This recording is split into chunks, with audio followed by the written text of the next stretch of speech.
Hello friends, मैं अमन राज आपका अपना चैनल गीता ऑनलाइन क्लासेस में तहे दिल से हार्दिक अभिनंदन करता हूं। आज मैं आप लोगों के लिए क्लास 9 का केमिस्ट्री सब्जेक्ट का जो चैप्टर नंबर 1 है, जिसका नाम मैटर्स इन आवर सराउंडिंग है, उस चैप्टर का आज लास्ट क्लास लेने के लिए आप लोगों के पास आया हूँ। लास्ट कहने का मतलब ये है कि जो आप लोगों का चैप्टर जिसको हम पढ़ाए हैं उस बुक से आप लोगों का आज का क्लास का ये आखिरी क्लास होगा, क्योंकि आज जो होगा ये आखिरी क्वेश्चन सब होगा। उसके बाद फिर ये पूरा का पूरा जितना क्वेश्चन आप लोगों का बुक में दिया था वो पूरा कंप्लीट हो जाएगा। तो कहने का मतलब ये है कि अभी तक जितना भी आप क्वेश्चन आंसर कराए हैं, जिसमें से कि track your progress 1, track your progress 2, track your progress 3, उसके बाद फिर एमसीक्यू टाइप क्वेश्चन, उसके बाद फिर शॉर्ट टाइप क्वेश्चन, उसके बाद फिर लॉन्ग आंसर टाइप क्वेश्चन, तो इतना सब आप करा चुके हैं। और आज को मिला के टोटल अभी तक अप्रॉक्स 110 प्लस क्वेश्चन आप लोगों का कंप्लीट हो चुका है दोस्तों, ठीक है ना।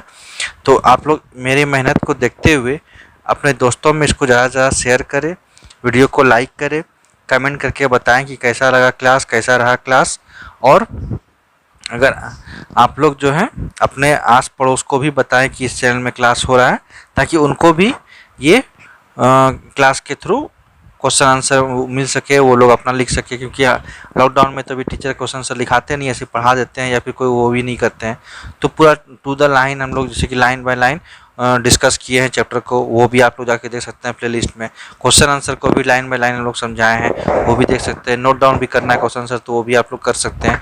तो इस चीज़ के मद्देनज़र रखते हुए आप लोग इस क्लास को ज़्यादा से ज़्यादा शेयर करें, अपने दोस्तों में भी बताएं, ठीक है दोस्तों।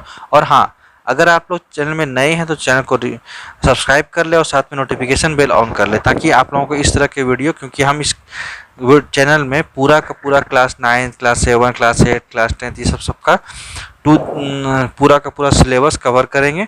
Line by line question answer कराएंगे, लाइन बाय लाइन टॉपिक पढ़ाएंगे, डिटेल्स में पूरा सब एक्सप्लेनेशन होगा। तो इसलिए आप लोग क्या करें, चैनल को सब्सक्राइब कर ले और नोटिफिकेशन बेल इसलिए ज़रूरी है आप लोगों को ऑन करना, क्योंकि उससे क्या होगा, हम जो वीडियो बनाएंगे सबसे पहले नोटिफिकेशन आप तक पहुँचेगा, ठीक है दोस्तों। तो चलिए देर न करते हुए हम लोग अभी वीडियो स्टार्ट करते हैं। तो आज का जो सबसे पहला क्वेश्चन है वो क्वेश्चन क्या है, तो सबसे पहला क्वेश्चन है, देखिए, इवोपोरेशन एंड कंडेंसेशन, ठीक है। उसके बाद है give reason to explain why it takes a longer time to dry with clothes in humid weather. अब देखिए इवोपोरेशन क्या होता है, तो आपको बताना इवोपोरेशन और कंडेंसेशन के बारे में। साथ में आपको क्वेश्चन दिया है give reason to explain, reason बताना है और एक्सप्लेन के साथ why it takes a longer time to dry with wet clothes in humid weather. अब जो ह्यूमिड वेदर के टाइम में क्या होता है, जो ये ड्राई क्लॉथ है वो क्या होता है, जो गीला कपड़ा है वो ड्राई होने में लॉन्गर टाइम लेता है, ठीक है ना। तो इसका आपको एक्सप्लेनेशन करना है, मतलब गीला कपड़ा को सूखने में टाइम लगता है ह्यूमिड वेदर में। तो सबसे पहले इवोपोरेशन देखते हैं क्या होता है। तो इवोपोरेशन क्या है, evaporation is a natural process. Evaporation क्या है, नेचुरल प्रोसेस है and is similar to boiling, और ये सिमिलर है किसके, बॉइलिंग्स के। But unlike boiling it is affected by various factor, लेकिन बॉइलिंग को के ये अलावा ये किसमें क्या होता है, इवोपोरेशन में बहुत सारा वेरियस फैक्टर अफेक्ट करता है, ठीक है ना। बॉइलिंग में से ज़्यादा मतलब अफेक्ट करता है इवोपोरेशन में। Unlike boiling it is affected by various factor, ठीक है ना। तो इवोपोरेशन जो इसमें बोला गया नेचुरल प्रोसेस, ये नेचुरल प्रोसेस मतलब क्या होता है, नेचुरल प्रोसेस कहने का मतलब ये है कि इवोपोरेशन जो होता है क्या, इसमें कभी हम लोग एक्सटर्नल सोर्स देते हैं, एक्सटर्नल हीट एनर्जी देते हैं, नहीं। तो इसमें हीट कहाँ से आता है, इसमें हीट आता है आपका या तो एटमॉस्फेयर से आएगा, सराउंडिंग से आएगा, या फिर सन से आएगा, ठीक है। तो वो जो हीट आता है ये तो नेचुरल हीट है, ये नेचुरल प्रोसेस इसीलिए बन जाता है। आप लोग जैसे कि नेक्स्ट पिछले क्लास में देखे होंगे कि इवोपोरेशन और शायद बॉइलिंग का ही डिफ्रेंसिएशन करना था, जिसमें कि बॉइलिंग क्या होता है, नेचुरल फिनोमेना, ये हीट बल्क फिनोमेना है, और ये क्या है, सरफेस फिनोमेना, सॉरी, ये नेचुरल प्रोसेस से होता है और उसमें एक्सटर्नल एनर्जी देते हैं, किसमें, बॉइलिंग में। आप लोग तो देखेंगे, पिछले क्लास में नहीं देखे हैं तो पिछले क्लास में जाके आप लोग देख सकते हैं, जिसमें कंपैरिजन किया गया था बॉइलिंग और इवोपोरेशन का, ठीक है दोस्तों। तो चलिए अब देखते हैं आगे कंडेंसेशन। कंडेंसेशन क्या होता है, condensation is the process by which water vapour in the air is change into liquid water. Condensation क्या है, कंडेंसेशन एक प्रोसेस है जिसमें क्या होता है, वाटर वेपर जो है, जो कि एयर में प्रेजेंट है, वो चेंज होता है किस में, लिक्विड वाटर में, ठीक है ना। मतलब वाटर वेपर को चेंज करना किस में है, लिक्विड वेपर में। कैसे होता है कंडेंसेशन, कंडेंसेशन में क्या होता है, टेम्परेचर को डिक्रीज किया जाता है। इससे क्या होता है, वाटर वेपर जो है वो लिक्विड में कन्वर्ट हो जाता है। ठीक है दोस्तों, चलिए अब जो मेन क्वेश्चन है आपका, क्या क्वेश्चन है, why it takes a longer time to dry with clothes in humid weather, मतलब गीला कपड़ा सूखने में क्यों टाइम लेता है, किसमें, ह्यूमिड वेदर में। तो इसका आंसर देखते हैं। तो इसका आंसर है humidity is the amount of water present in the air. देखिए ह्यूमिड वेदर है तो उसमें ह्यूमिडिटी होगा। तो ह्यूमिडिटी क्या होता है, तो ह्यूमिडिटी को पहले समझते हैं। ह्यूमिडिटी क्या है, amount of water present in air. Humidity वो है जो कि कितना अमाउंट ऑफ वाटर प्रेजेंट है किसमें, एयर में, तो उसको हम लोग ह्यूमिडिटी बोलते हैं। The air around us can not hold more amount of water vapour. अब देखिए एयर जो है हम लोग के आसपास इस राउंड में, वो क्या होता है, can not hold more amount of water vapour, वो ज़्यादा अमाउंट ऑफ वाटर वेपर को ऑब्जर्व नहीं कर सकता एट ए गिवन टेम्परेचर। ठीक है, गिवन टेम्परेचर वो ज़्यादा अमाउंट ऑफ वाटर वेपर को होल्ड नहीं कर सकता, मतलब रख नहीं सकता है। If the amount of water in the air is already high, अगर पहले से ही अमाउंट ऑफ वाटर जो है एयर में ऑलरेडी हाई होगा तो क्या होगा, then the rate of evaporation decrease, इससे क्या होगा, इवेपोरेशन डिक्रीज करेगा। No on a humid day the air already has sufficient amount of water vapour present. देखिए अब यहाँ से स्टार्ट है। नो ह्यूमिड डे में क्या होता है, एयर में already sufficient amount of water vapour present रहता है ऑलरेडी पहले से, तो क्या होता है इससे, और वो ज़्यादा वाटर वेपर होल्ड नहीं कर सकता है। इससे क्या होता है, इवेपोरेशन स्लो हो जाता है। As the result the rate of evaporation decrease, इससे रिजल्ट क्या होता है, रेट ऑफ इवेपोरेशन डिक्रीज कर जाता है। And hence it takes long to dry wet clothes in humid weather, और यही कारण है कि लॉन्ग टाइम लेता है गीला कपड़ा को सूखा करने में ह्यूमिड वेदर में। ठीक है ना, सिंपल वर्ड में इसको कह सकते हैं कि ह्यूमिडिटी क्या होता है, amount of water present in air, और जब ह्यूमिड वेदर में क्या होता है, ऑलरेडी वाटर वेपर जो है एयर में सफिशिएंट अमाउंट ऑफ प्रेजेंट रहता है, मतलब सब जितना उसको होना चाहिए उतना वो ऑलरेडी पहले से वो फिल है, मतलब उतना होल्ड करके रखा है वाटर वेपर को, तो और वो ज़्यादा कहाँ लेगा, नहीं ले पाएगा। इसी कारण से क्या होता है, ह्यूमिड वेदर में जो रेट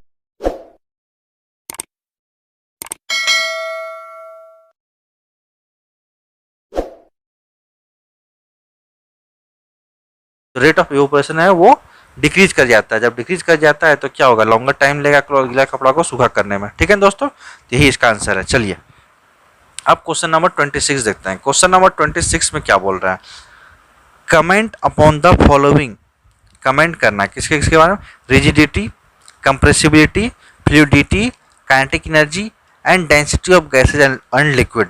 तो आप लोगों को कमेंट करके बताना क्या रिजिडिटी क्या होता है। तो रिजिडिटी क्या होता है, rigidity it is the property of matter to retain the change of its shape। अब देखिए रिजिडिटी क्या होता है, एक प्रॉपर्टी है मैटर का जो कि रिटेन करता है किसमें, चेंज इट्स शेप। रिटेन मतलब क्या होता है, रोकता है या रसिस्ट करता है, क्या करने के लिए, the change of its shape, मतलब शेप को चेंज नहीं होने के लिए वो रसिस्ट करता है। रिजिडिटी, रिजिडिटी क्या है, प्रॉपर्टी है किसका, मैटर का, जो कि रसिस्ट करता है मैटर का शेप चेंज होने से।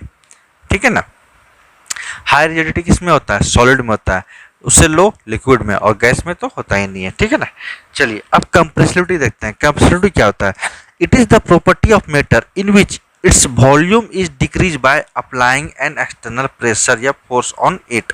देखिए कंप्रेसिबिलिटी क्या होता है, एक प्रॉपर्टी ये भी है मैटर का ही प्रॉपर्टी, जिसमें क्या होता है, वॉल्यूम डिक्रीज कर जाता है। कब, जब हम लोग एक्सटर्नल प्रेशर या फोर्स उसमें डालते हैं, मतलब एक्सटर्नल फोर्स और प्रेशर डालने से क्या होता है, कंप्रेस कर जाता है मैटर, तो उसी को क्या बोलते हैं, कंप्रेसिबिलिटी। और कंप्रेसिबिलिटी क्या है, एक प्रॉपर्टी है किसका, मैटर का। ठीक है ना, चलिए अब आगे देखते हैं फ्लूइडिटी। फ्लूइडिटी क्या होता है, fluidity is the property of matter in which matter particles can flow easily from high level to low level. Fluidity भी क्या है, मैटर का प्रॉपर्टीज है। इसमें क्या होता है, मैटर का पार्टिकल्स जो है फ्लो करता है इजिली, कहाँ से, from high level to low level. ठीक है दोस्तों, चलिए तो अभी तक हम लोग रिजिडिटी समझे, कंप्रेसिबिलिटी समझे, फ्लूइडिटी समझे। अब हम लोग समझेंगे काइनेटिक एनर्जी। काइनेटिक एनर्जी क्या होता है, kinetic energy is the energy possessed by the particles of matter due to its motion. अब काइनेटिक एनर्जी क्या है, एक तरह से एनर्जी है जो कि पोजेस करता है किससे, पार्टिकल्स ऑफ मैटर का, जिसमें due to its motion, motion की वजह से जो पार्टिकल्स ऑफ मैटर का है वो पोजेस करता है क्या, काइनेटिक एनर्जी। ठीक है ना, तो काइनेटिक एनर्जी का फॉर्मूला क्या होता है, काइनेटिक एनर्जी का फॉर्मूला होता है, देखिए काइनेटिक एनर्जी इसको डिनोट करते हैं के E, kinetic energy, kinetic energy equal to होता है 1/2 एम वी स्क्वायर। एम का मतलब होता है मास ऑफ द सब्सटेंस और भी होता है वेलोसिटी ऑफ द सब्सटेंस। तो इसमें सब्सटेंस क्या हो जाएगा, मैटर का पार्टिकल्स तो उसका मास या मैटर का मास और वेलोसिटी उसका पार्टिकल्स का, ठीक है ना। तो के इक्वल टू क्या होता है 1/2 mv स्क्वायर, ठीक है ना। तो काइनेटिक एनर्जी डायरेक्टली प्रोपोर्शनल है मास पे और डायरेक्टली प्रोपोर्शनल है वेलोसिटी पे। वेलोसिटी थोड़ा सा ही बढ़ेगा तो क्या देते हैं स्क्वायर में है, मतलब वो ज़्यादा काइनेटिक एनर्जी होगा, ठीक है ना। तो वो मोशन है या फिर वाइब्रेट भी करता है पार्टिकल्स तो उसमें भी मोशन होता है, तो उस पर वो काइनेटिक एनर्जी भी होता है, ठीक है दोस्तों। चलिए अब आगे देखते हैं। आगे आपका क्वेश्चन है डेंसिटी। डेंसिटी क्या होता है, density of a substance is its mass divided by its volume, that is density equal to mass by volume. मतलब डेंसिटी क्या है किसी सब्सटेंस का, इसमें मास को डिवाइड कर देंगे उसी का सेम वॉल्यूम से, तो क्या निकलेगा आपका डेंसिटी। मतलब कहने का डेंसिटी इक्वल टू होता है मास बाय वॉल्यूम, ठीक है ना। और इसका एसआई यूनिट क्या होता है केजी पर मीटर क्यूब और ग्राम पर सेंटीमीटर क्यूब, ठीक है दोस्तों। चलिए तो रिजिडिटी क्या होता है, रिजिडिटी प्रॉपर्टी है मैटर का जिसमें वो असिस्ट करता है, रिटर्न करता है उसका शेप को चेंज करने में, ठीक है ना। हाई रिजिडिटी होता है सॉलिड में, याद रखिएगा। अब कंप्रेसिबिलिटी क्या होता है, कंप्रेसिबिलिटी भी एक तरह का प्रॉपर्टी है मैटर का जिसमें क्या होता है वॉल्यूम डिक्रीज कर जाता है जब हम लोग एक्सटर्नल प्रेशर उसमें अप्लाई करते हैं, ठीक है ना। कंप्रेसिबिलिटी हाई किसका होता है, सॉलिड का, लिक्विड या गैस का। कंप्रेसिबिलिटी हाई होता है गैस का, ठीक है ना, इसीलिए गैस इजिली कंप्रेसिबल होता है। चलिए अब फ्लूइडिटी क्या होता है, फ्लूइडिटी एक प्रॉपर्टी है मैटर का जिसमें मैटर पार्टिकल्स जो होता है इजिली फ्लो कर जाता है हाई लेवल से लो लेवल में। अब ये बताइए फ्लूइडिटी हाई किस में होता है, लिक्विड में या गैस में या फिर सॉलिड में। तो फ्लूइडिटी हाई होता है लिक्विड में, रिजिडिटी हाई होता है सॉलिड में, कंप्रेसिबिलिटी हाई होता है गैस में और फ्लूइडिटी होता है किसमें, लिक्विड में, ठीक है दोस्तों। चलिए अब काइनेटिक एनर्जी। काइनेटिक एनर्जी क्या है, काइनेटिक एनर्जी एक तरह से एनर्जी है जो कि पोजेस करता है पार्टिकल्स ऑफ मैटर के मोशन की वजह से, ठीक है ना। काइनेटिक एनर्जी कैसे होता है, पार्टिकल्स के जो मोशन होता है उसके वजह से काइनेटिक एनर्जी होता है, ठीक है ना। काइनेटिक एनर्जी का फॉर्मूला क्या होता है K E equal to 1/2 mv square. अब देखते हैं हम लोग डेंसिटी। डेंसिटी भी हम लोग क्या होता है, density of a substance is its mass divide by its volume. Density क्या है, डेंसिटी एक सब्सटेंस का mass divide by its volume, मतलब किसी सब्सटेंस का मास उसमें डिवाइड कर देंगे उसी का वॉल्यूम, तो निकलेगा क्या डेंसिटी। डेंसिटी इक्वल टू होता है मास डिवाइड बाय वॉल्यूम और इसका एसआई यूनिट क्या होता है केजी पर मीटर क्यूब और ग्राम पर सेंटीमीटर क्यूब, ठीक है दोस्तों। चलिए अब आगे देखते हैं। आगे आपका क्वेश्चन नंबर 27 है। 27 क्वेश्चन नंबर बोल रहा है why should we wear cotton cloth during summer. अब समर के टाइम में हम लोग कॉटन का कपड़ा क्यों पहनते हैं, ठीक है ना। तो इसका आंसर देना है, तो इसका आंसर होगा we should wear cotton cloth during summer. हम लोग कॉटन का कपड़ा पहनते हैं कब, समर के टाइम। क्यों, because during summer we tend to sweat a lot and cotton fabric absorb this sweat. Summer के सीजन में क्या होता है हम लोग का ज़्यादा पसीना निकलता है और ये कॉटन का जो फैब्रिक होता है वो क्या होता है एब्जॉर्ब करता है स्वेट को and helps the body to cool down, और ये हेल्प्स करता है किसमें, बॉडी को कूल डाउन करने के, ठीक है दोस्तों। अब आगे देखिए क्या है, cotton clothes provide better air circulation. Cotton clothes क्या करता है, बेटर एयर सर्कुलेशन प्रोवाइड करता है leading to more absorption of sweat.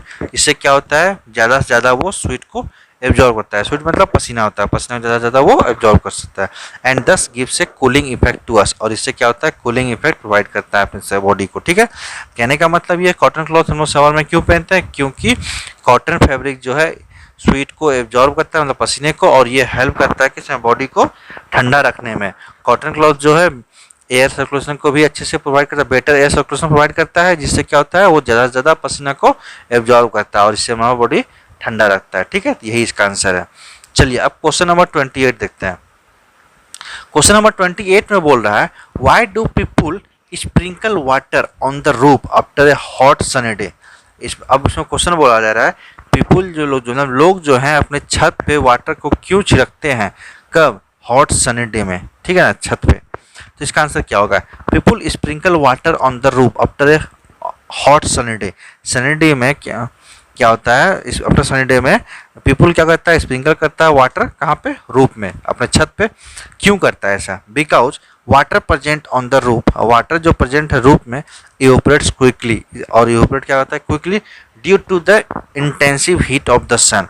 वो क्यों इवोपरेट करता है, सन के हीट की वजह से, और जब वो इवोपरेट होगा तो क्या होगा, साथ में वो अपना कुछ क्या कहते हैं हीट भी एब्जॉर्ब करके ले जाएगा जिससे क्या होगा, कूलिंग इफेक्ट मिलेगा। इस वजह से हम लोग स्प्रिंकल करते हैं वाटर को रूफ में, ठीक है। तो इसका आंसर देखिए क्या है, people sprinkle water on the roof after a hot sunny day because water present on the roof evaporates quickly due to the intensive heat of the sun. यहाँ तक देख लिए। आगे है, this gives a cooling effect which helps to keep our roof cool down during hot sunny day. और ये क्या करता है, कूलिंग इफेक्ट प्रोवाइड करता है। कौन, जब इवेपोरेशन होगा वाटर का तो वो कूलिंग इफेक्ट प्रोड्यूस करेगा, जिससे क्या होता है, हमारा जो रूफ है उसको कूल करता है, वो इवेपोरेशन से कूल हो जाता है। कब, ड्यूरिंग समर डे में, ठीक है दोस्तों, सनी डे, सॉरी। चलिए अब आगे देखते हैं क्वेश्चन नंबर 29। ये आपका चैप्टर का सेकंड लास्ट क्वेश्चन है, ठीक है। तो सेकंड लास्ट क्वेश्चन क्या है आप लोगों का, why does ice at 0 degree Celsius appear colder than water at the same temperature. अब देखिए क्या बोला जा रहा है कि आइस जो होता है 0 डिग्री सेल्सियस पे कोल्डर होता है एज किससे, वाटर से, जो कि उसका भी टेम्परेचर 0 डिग्री होने के बावजूद। जब 0 डिग्री पे वाटर रहेगा और आइस रहेगा तो आइस का टेम्परेचर कूलर होगा एज कम्पेयर टू वाटर। तो ऐसा क्यों होता है, इसका रीजन देखिए। When ice is placed at 0 degree Celsius latent heat absorb by the ice. देखिए जब आइस क्या होता है 0 डिग्री सेल्सियस में प्रेजेंट होता है तो लेटेंट हीट एनर्जी एब्जॉर्ब करता है, कहाँ से, बाय द आइस। देखिए ना, by the ice is greater than the same heat absorb by the water.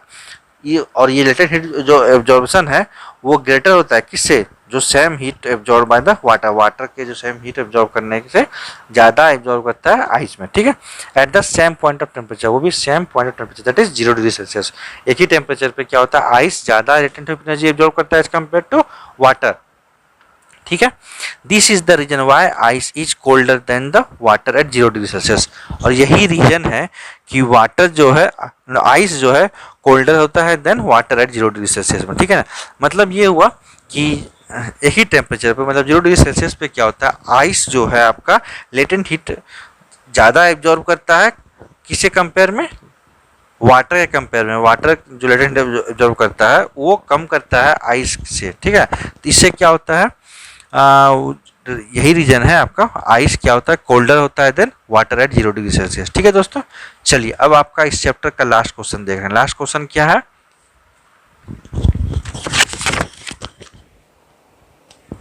Last question है आप लोगों का, why do mixture never possess a fixed melting point और a fixed boiling point, give 2 reason. मतलब 2 reason आपको देना है जो कि मिक्सचर जो है कभी पोजेज नहीं कर सकता है, फिक्स्ड मेल्टिंग पॉइंट और फिक्स्ड बॉइलिंग पॉइंट, ठीक है ना। तो ऐसा क्या 2 रीजन है आपको बताइए। तो इसका आंसर होगा, the reason for mixture never possess a fixed melting point और a fixed boiling point are as follows. मतलब मिक्सचर जो है कभी भी फिक्स्ड मेल्टिंग पॉइंट और फिक्स्ड बॉइलिंग पॉइंट नहीं पोजेज करेगा, तो उसका रीजन है नीचे, ठीक है ना, आर एच फॉलोज। इसका आंसर होगा पहला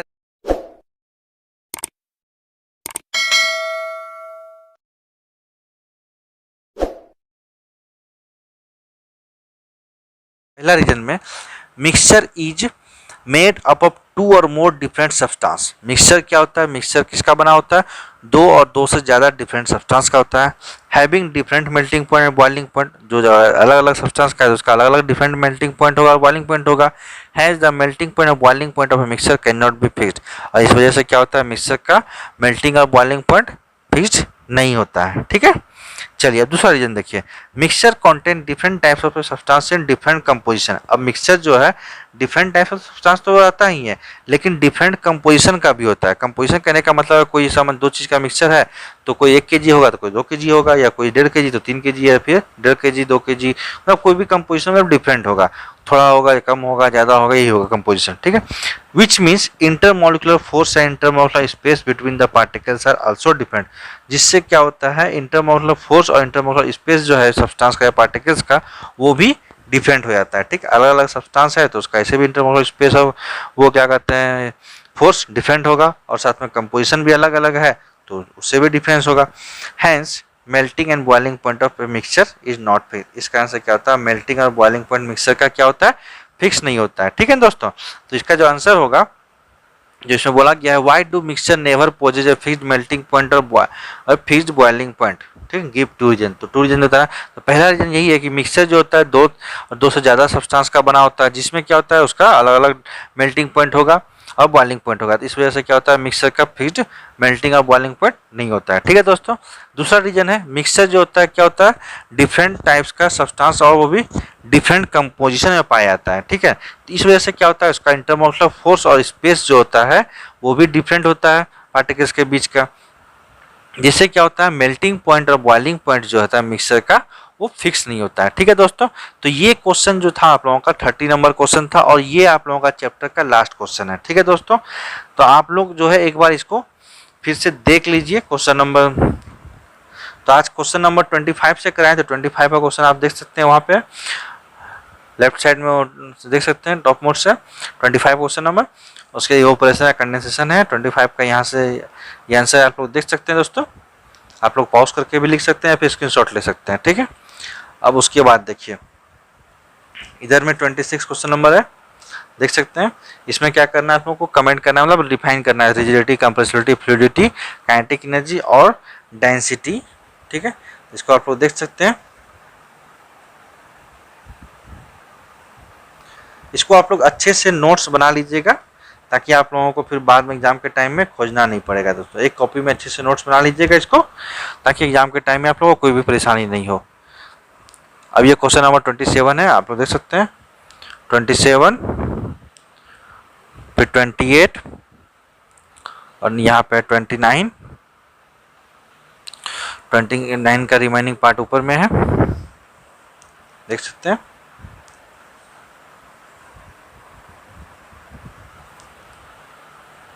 और फिर ये है नीचे लास्ट में 30 नंबर क्वेश्चन, ये आप लोगों का लास्ट क्वेश्चन है। तो अब हम लोग वीडियो यहीं पे स्टॉप करते हैं दोस्तों। और वीडियो स्टॉप करने से पहले आप लोगों से रिक्वेस्ट है कि अगर आप हमारे चैनल में नए हैं तो चैनल को सब्सक्राइब कर ले और साथ में नोटिफिकेशन बेल ऑन कर ले।